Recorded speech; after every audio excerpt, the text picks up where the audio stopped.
For those of you who have read my book, Grieving to the Berinking Back, no, it's not your typical rainbows and butterflies grief book. And that was by design. I did that because, well, first of all, there wasn't a lot of books out there on grief that really spoke the truth about the aftermath of losing a child. And there certainly wasn't a whole lot of books out there for men that have lost a child. There's plenty of books out there on rainbows and butterflies.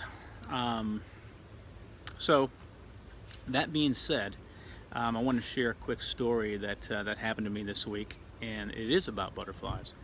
I was actually sitting on this patio here about a week ago, and I was sitting there enjoying a beer, and with my dog. He was laying across my lap, and he was getting restless because it was really hot out, and so I took him in. I came back out, and there was a butterfly that was kind of flying around my beer, and I always associated butterflies with Katie. And so I just said, well, hello, butterfly. And by the time I sat down, it kind of took off like most butterflies do. And I'm sitting there, and I happened to notice something moving on my back fence. And I thought it was a hummingbird.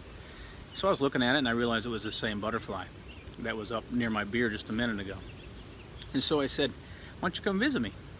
I kind of said it out loud to myself. And then I didn't think anything of it. And I was sitting there, probably a couple minutes went by, and I happened to see something move out of the corner of my eye. And I looked down, about 3 feet away from me on the concrete patio was that butterfly. And it was sitting there, and it was, kind of flapping its wings, and it sat there for a couple minutes. And as it sat there, I actually spoke to it and said, well, hello, hi, Katie.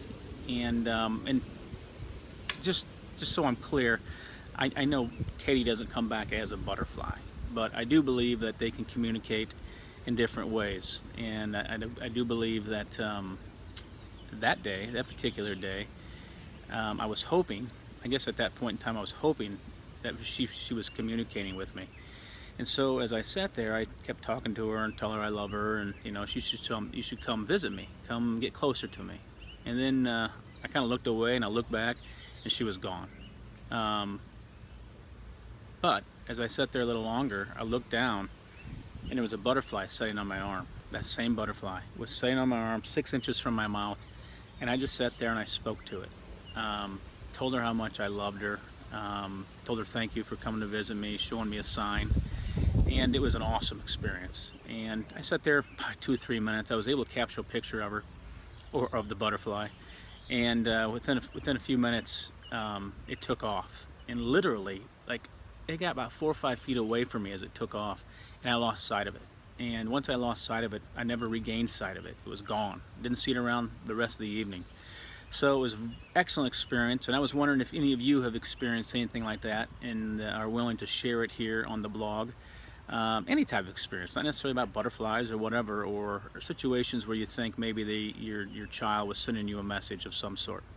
Hope all is well, and looking forward to hearing what your stories are. Thank you.